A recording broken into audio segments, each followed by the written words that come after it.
Om Vasudeva Sutam Devam Kansachanuramardanam Devaki Paramanandam Krishnam Vande Jagadguru is next to philosophy.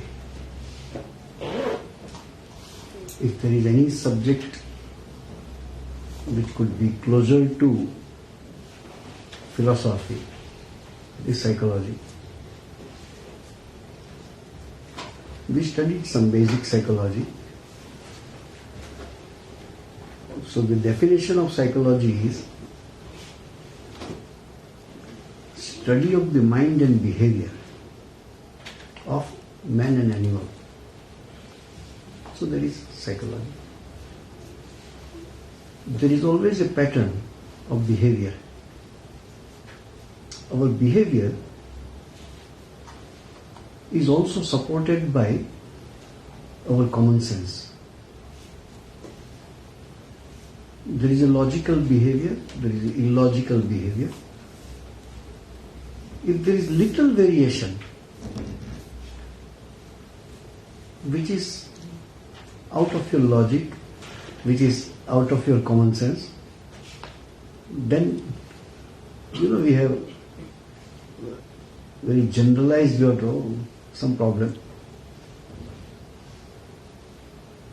Person do not need to be mad or lunatic, but there could be little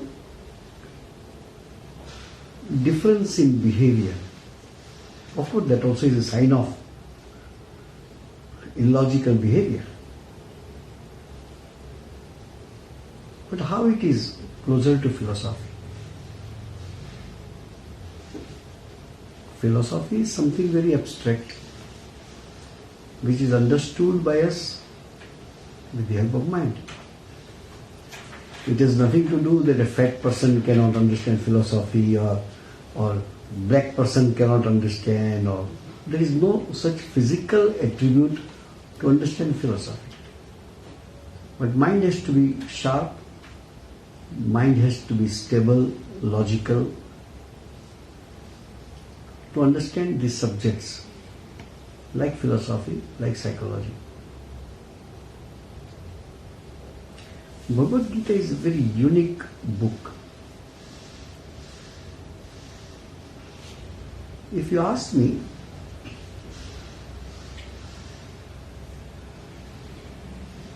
you can treat this as a non-religious book, but a philosophical book. There is nothing of religious beliefs are given here. You could be devoted to God, but Gita has no interest in explaining what God is, because there are people who do not believe in God. What about their spiritual life? So, that's why some people say it's a manual of life.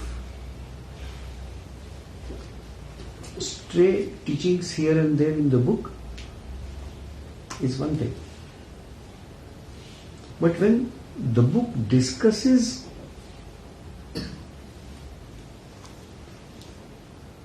logically and also step by step, this step by step understanding is a sign of serious study. To tell something is one thing. In philosophy, there are some dictums which you are supposed to practice. There are some descriptive shlokas which describes. But there are some shlokas which today and maybe one or two more classes we are going to discuss,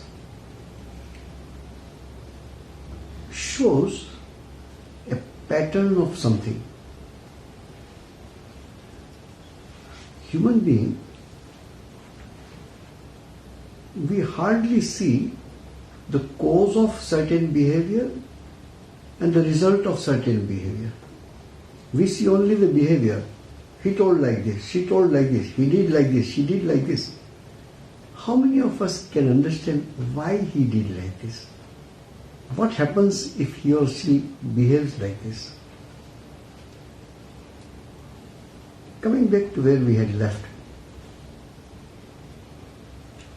Sri Krishna says eventually everything is brought down to your state of mind. So far as mind is concerned, there are a lot of studies there, philosophically and also psychologically.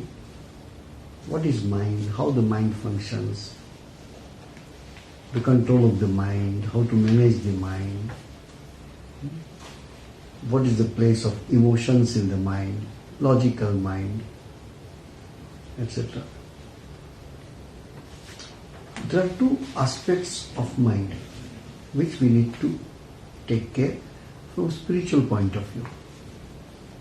As I told earlier, we are interested in studying Bhagavad Gita as an instrument, how it can enhance my spirituality. There it ends. I am not here to be a scholar of Bhagavad Gita or to prove you that I am a scholar of Bhagavad Gita. No.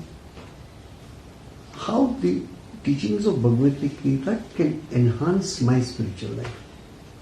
Life is too small to go into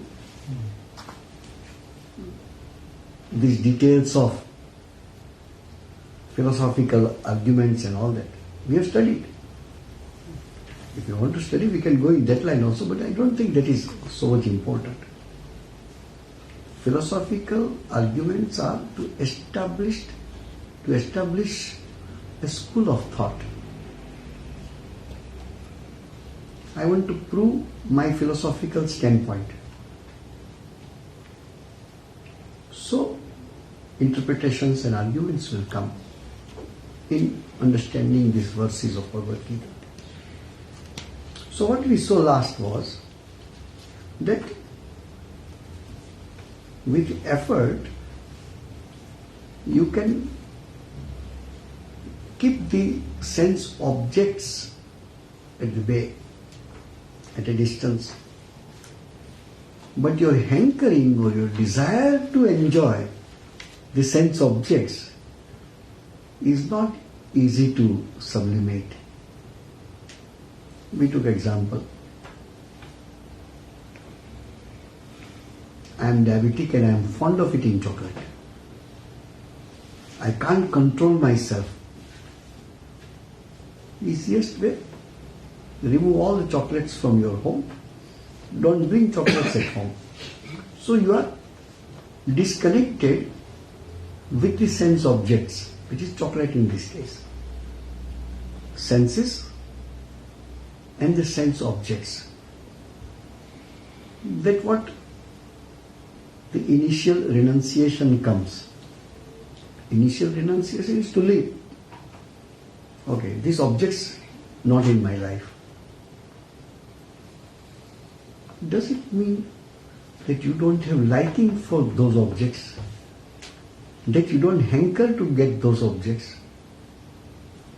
Your interest and your desire to enjoy those sense objects cannot be sublimated, cannot be removed, even if you renounce the sense objects. That was the last topic. So Krishna told to Arjuna, Tani, that's why, Sarvani Sanyamya, Sarvani Indriyani. That's why, control your senses.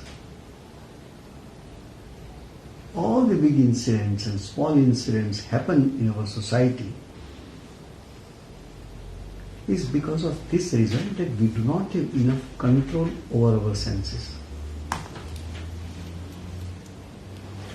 We know the contact with the sense objects is going to ruin my life or is going to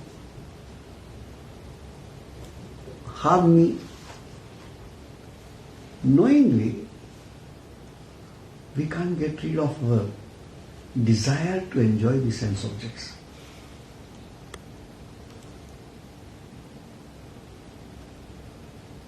Eventual suffering is there. Eventual frustration is there. But it is better that you try to control. If you try to control, there are two results could be there. Either you can control or you could not control. But your effort of controlling senses will make you aware, oh, I'm not able to control. At least the concept of control is there in my mind. I'm not able to do it, that's fine. Maybe in future I will succeed. It is better than people who do not have any concept of controlling senses. So those who do not care to control the senses, in a way you will find their life is easier at a glance. Because they don't have a concept of control. Just behave like animals. If you want to control, then only problem will come, no? If you don't control, free access to sense objects, suffering, enjoyment, all mixed together, life goes. In many fields of life you will find that so and so is corrupted, so and so is bad person of a bad character. He seems to be very happy. Swamiji, I go to temple every day, I am not that much happy.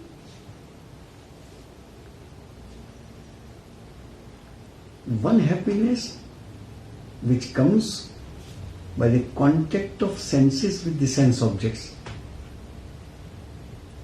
You are seeing that I am cups and cups of ice cream I am firing. Wow, he is so happy. You do not know he is suffering which is going to suffer within 2 hours time. Sugar goes high. So apparent happiness when you see, take a moment and think whether is this happiness result of the contact with the sense objects? Result in most of the cases is pain. If not pain, don't ask me in details, if not pain, 100% ends up in frustration.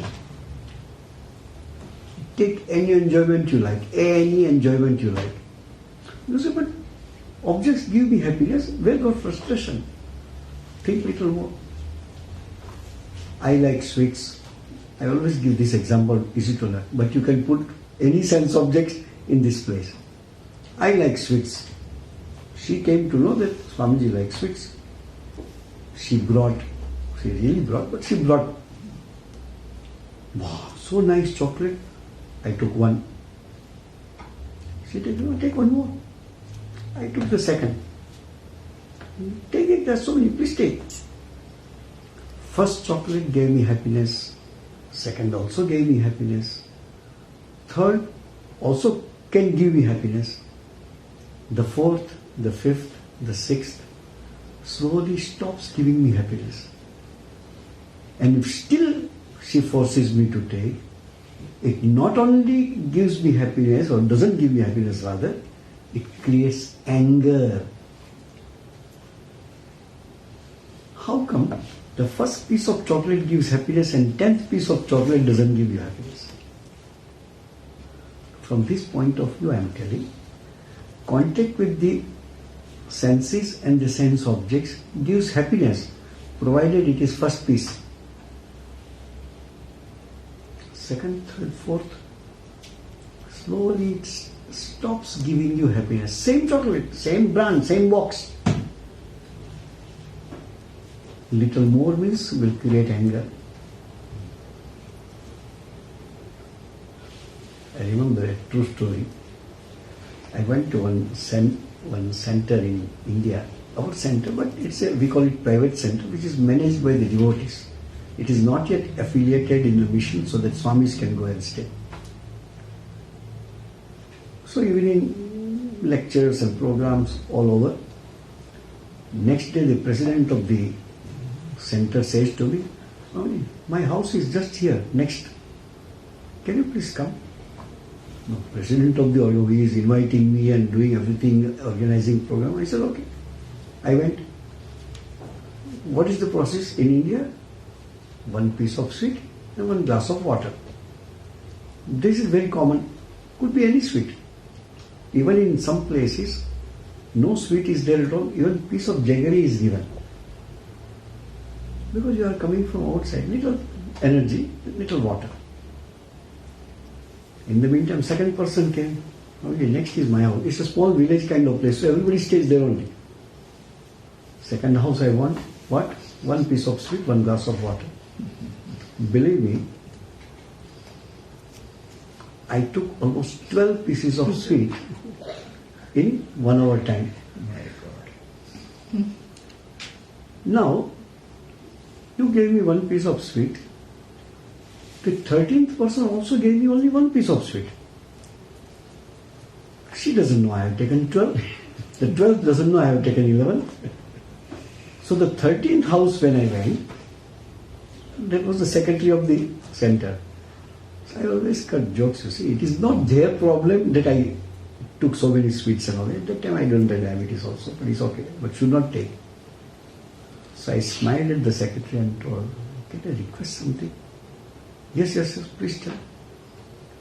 Instead of sweet, can you bring a pinch of salt for me? Little salt and water also will be better. Okay. The story is this. Always the same sense object is not able to create happiness for you. Ends up in frustration. You know, many places nowadays that old practice, it was a expression of love and affection. People used to force, you must take 1 more sweet. Remember? People hold you and put a sweet in your mouth. Up to that extent I have seen. But people force you, no, you must take. Up to a certain extent you oblige. So far as my breaking point was 13, so I stopped at 13. Now my breaking point is the first piece. So, how it happens that the same sweet, the first piece gives you happiness and the 5th or 6th piece not only stops giving you happiness but creates other type of reaction in you. If the happiness would have been in the sense object, every piece should give me happiness. So happiness is not in that piece. It creates a sensation which you think it's a happiness, sensation of happiness, and it is. But the sweet becomes a stimulus to create these waves of happiness in your mind. The same 2nd, 3rd, 4th, 5th piece of the same sweet is unable to create that emotion in my mind, which is called happiness, because of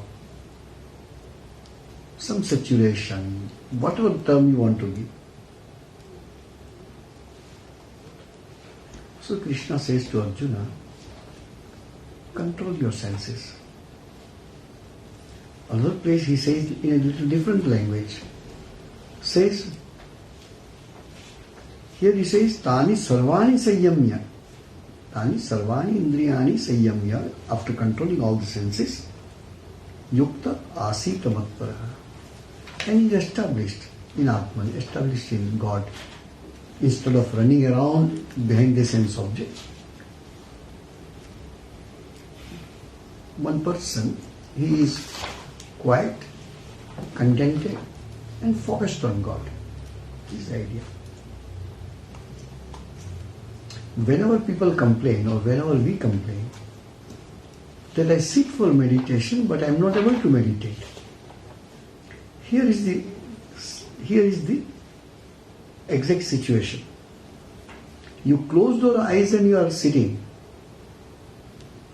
but the mind is attached with the sense objects, which you could not get, which you want. If you want, you enjoy, then a kind of frustration. If you do not get, that creates anger. Let's just 1 minute to understand when we are angry. Mind is nothing but flow of thoughts, heart, if you want to call it, is a flow of emotions. Compare it with a flow of water. In the rivers, they construct dams. What does it mean? There is a flow of water, you create a wall. So what happens? The water level rises. Same principle here. Flow of emotion stopped becomes anger. All of us have experienced, either your own children or somebody's child,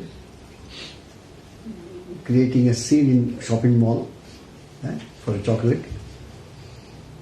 Parents are so embarrassed when the child does like this, but no way.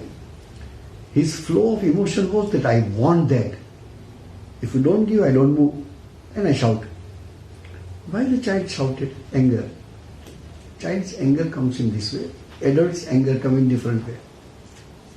So when your desires are not fulfilled, whoever puts obstruction, you are angry on them. Children want something, parents stop, anger comes on the parents. Another desire is, one desire is I want to have this. Another desire is I don't want that. And you have to give it. Homework. I don't want to do homework, but homework is compulsory, I am angry. So it is parents' intelligence to give little bribe, show little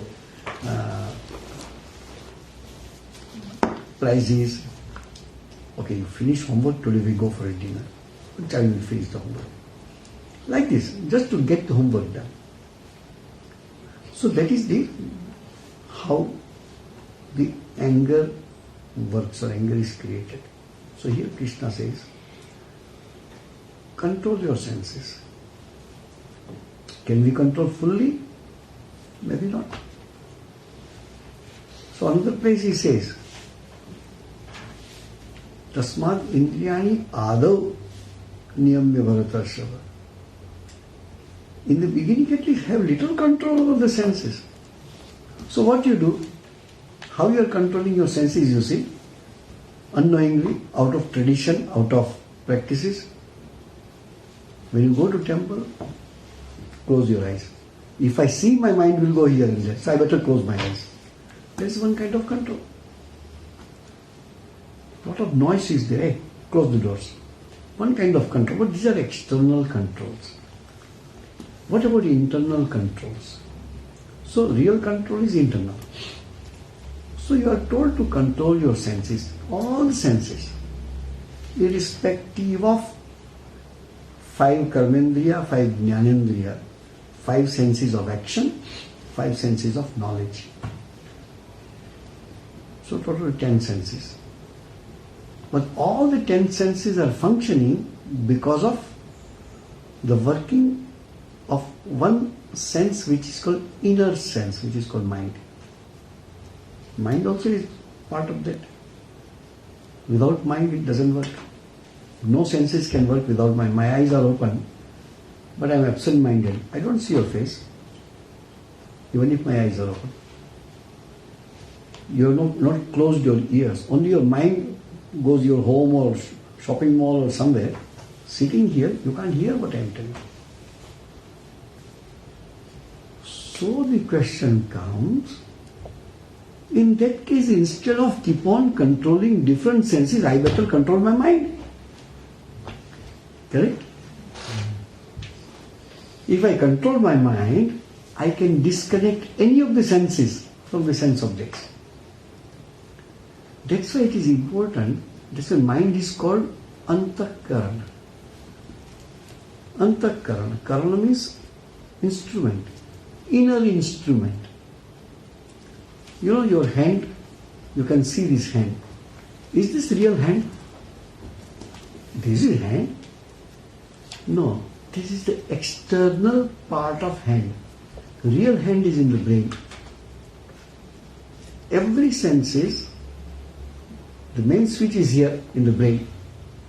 I give an example, which is scientific example and the real stories you find.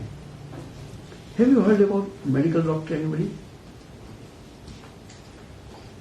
There is a word in medical science called phantom's limbs. Limbs which doesn't exist. Phantom is something you can't see him but he is there. That's how the phantom's character came into picture. I remember one doctor telling me, one lady came from our villages, some village came, she had a big tumor here, big tumor, she cannot even put her hand down. So all the tests were done and all that, and it was decided that of course tumor we shall remove, but inside the hand and this part of shoulder etc. is completely gone. So we will have to empty the hand. Everybody agreed, the patient also agreed. So her hand was removed from here. When the anesthesia effect was reduced, she comes to consciousness. She said, can somebody scratch my hand? I am feeling irritation. There is no hand. They say, your hand is not, we have already amputated your hand, but I am feeling irritation. Hand which doesn't exist, how she can have irritation feeling of this hand? Because the operation is just new. So the mind has yet to accept this fact that the hand doesn't exist. Just give another example. This is a part of history. We have very few, but there are characters in Indian history. They used to, the war was fought with swords and all that. Guns were not there. So, they're using the sword and a person's head is chopped off. After that, on the horse he is fighting. And that fight continues. Head is not there, head already fallen somewhere. Brain also is out. The whole body takes time to understand that one part is not there. So slowly, it falls down. I give another example. These are all practical examples. In 2001 there was a huge earthquake in India. It was just before my coming here. So I was posted for 1 or 2 months to do the relief work in that area. So I was there. So somebody came and told, Swami, evening we have to go to one hospital. There is one devotee. She was under the building and building collapsed and her hand is chopped off from here. So we went and she wanted to do Namaste also cannot because her hand is only up to here. So she said, no, I can't do even Namaste. He said, okay, I understand your Namaste. Then she explained to me something that because of earthquake, the buildings are like this, anytime can fall. So here also you will find they will write during the electrical failure or something, don't use the lift. Because lift is the first thing which will stop. Little,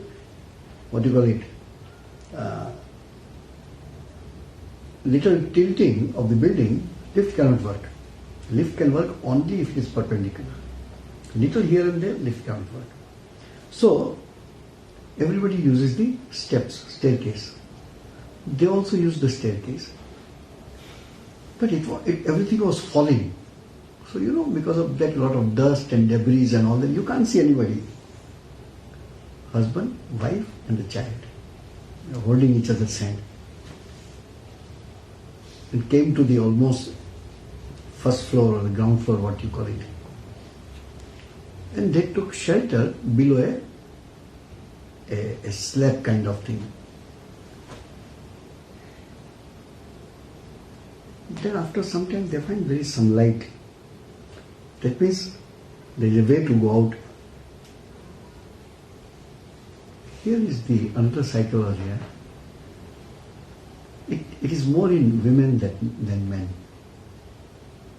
The lady told to husband, you take the daughter and go, I am following you. Let it be a difference of 1 or 2 seconds, but first your life will be saved, and then my life will be saved. And it is not a straight, lot of debris and all that, so not easy to walk. Somehow, daughter and father went out. Lastly, when this lady is going, that what you call a slab or a rafter or what do you call it? Beam. The beam fell. And beam fell and just cut her hand. And she went out. Then somebody goes, hey, where is your hand? Looking at that, she doesn't know. She fell down. Afterwards, she came by walking. She doesn't know her hand is not there. How it can happen? These are all true things. You know, every electrical installation, there is something called fuse. Why the fuse is put? If the electrical current or the voltage is more, that fuse will melt and the electric current cannot pass through. So your installations will be saved. Your air cons and lights and fans and everything will be saved. Otherwise, huge voltage will destroy everything. That's why the fuse. There is a fuse system in our body also. When little more than your tolerance level, you will be disconnected. Your hand is cut, but you do not know. Because the pain is so much that you don't feel. Up to certain extent only you feel pain. Lesser than this and more than this you cannot feel it. Because your body is not made to feel those painful sensations. There is a body condition of swoon, SWOON.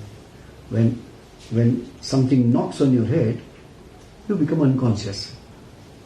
Without anesthesia, you become unconscious. What is that? Unconscious is that fuse. That's something that there is no sensation of pain will come. It's too much pain for you to take. Anyway. So that's the idea. So here, controlling the senses as much as you can, at least to start with.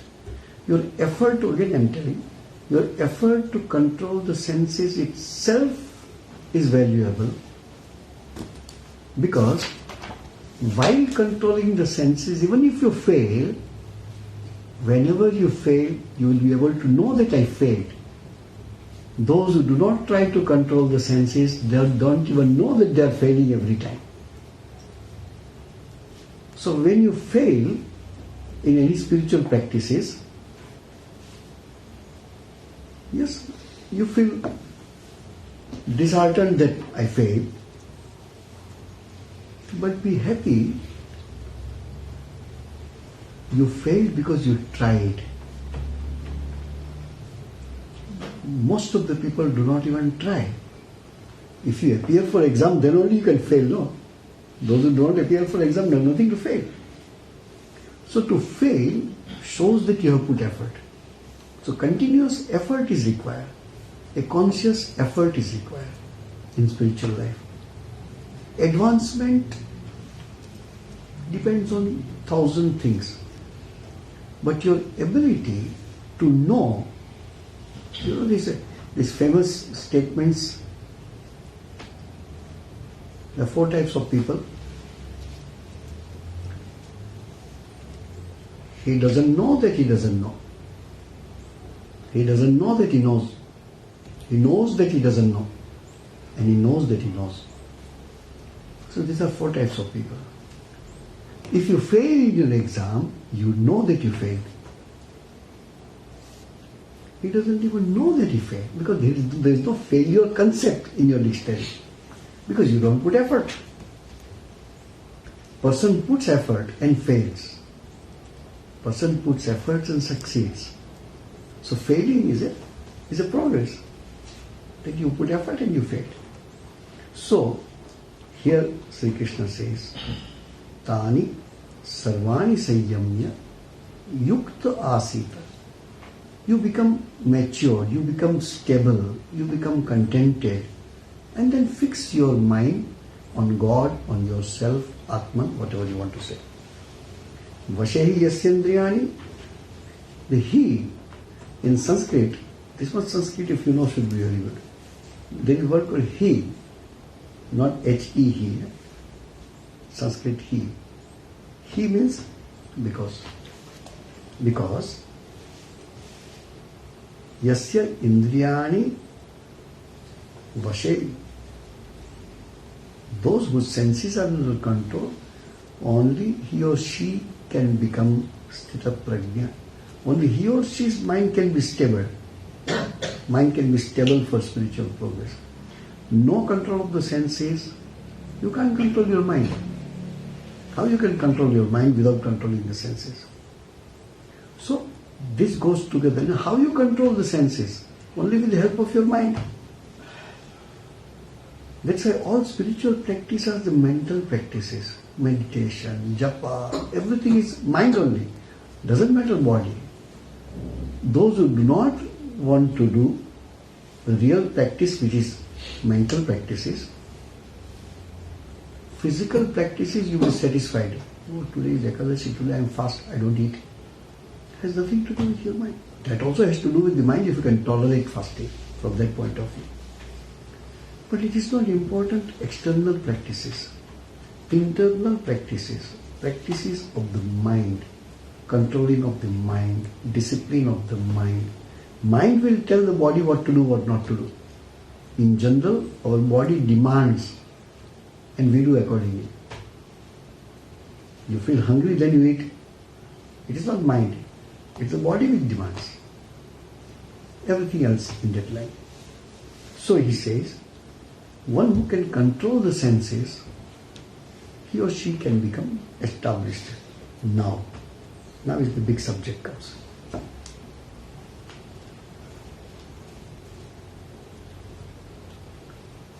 Look at how in detail this psychological process is explained here. How much in detail? Dhyayato Dhyayatah Pumsah Vishayan. A person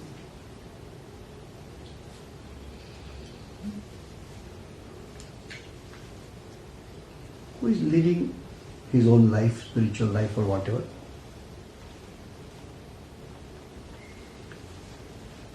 suddenly comes in contact with a sense object. How the sense object you come in contact with? Either you see the object, either you hear about the object, not about the object itself. Either you touch, either you smell. So like this. You smell, touch, taste. Yes, sir, five different ways of coming in contact with the sense objects. Immediately your mind will be diverted. For example, you are sitting here, room is closed, so not possible. Open up this window, something, other house is cooking something, so the smell will come. Just observe minutely. As soon as the smell comes, immediately, oh, he's cooking fish, he's cooking mutton, oh, he's cooking masala, something. The smell, as soon as comes, your mind starts trying to identify. You know, much millions of years before Google just now came, every individual we have a search engine within ourselves. You see a person, I have seen you somewhere. When I say that, what search engine is trying to search, all the impressions which I can have, sometimes mix up. Are you sure? No. Oh, maybe your face is like Something like that. Sometimes you are able to, sometimes you are not able to recognize the person. Again, the word recognize.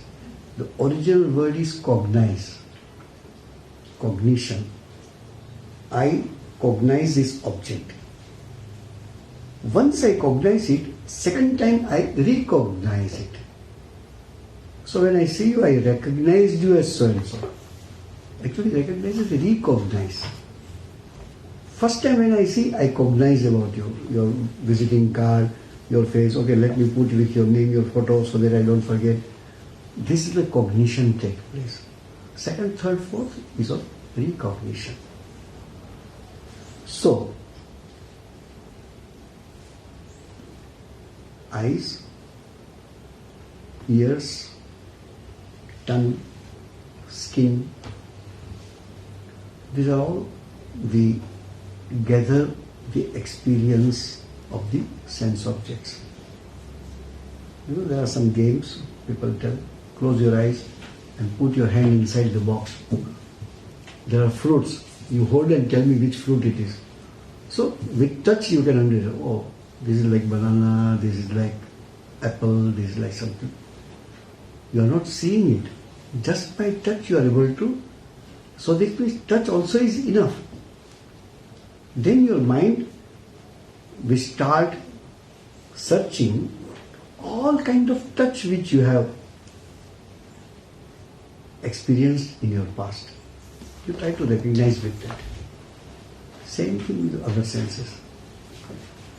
So as soon as the senses come in contact with the sense objects, the mind starts working and mind will surface all that is common with that particular cognition. We have a very deep philosophical book called Cognition of Cognition. It's a big philosophy, we don't go into that. I cognized an object. I know that I cognized an object. Our first level is there. Nice to see you. Did you observe that you see her? Seeing her is one. To know that I saw her is another thing. I am sitting. I know that I am sitting. Who knows that? Body is sitting. Somebody in the body who is called mind knows that the body is sitting. So this is called cognition of cognition. So a person thinks about an object. Could be smell, could be a person, could be a photo, could be a call, could be anything. You come in contact with the sense object. Only you came in contact. What is required here is to see how the process works. A few things happen so fast that somebody needs to tell us, hey, what happened in 1 second, actually you passed so many steps before you came to this. So you saw the object. What happens first? Your focus goes from where it was to the object. You know, sometimes we don't say all these things because it is too cheap for us to say. When you come to temple, don't put a very strong perfumes. Person sitting beside you has to breathe, can't meditate, because that fragrance has some connotation in his mind. Correct? So, in general, people don't do it. Sometimes people, other day somebody came, can't help. But actually speaking, if you are conscious of it, it is something you are entering the temple with beating the drum, drum, drum, drum, drum, drum, drum. You don't do because it is evident. But you are putting strong perfume is almost the same. You are disturbing everybody. Some people are energetic. Could be. Could be. So, mind comes in contact with the sense object. This is the first thing happens to you. Immediately what happens?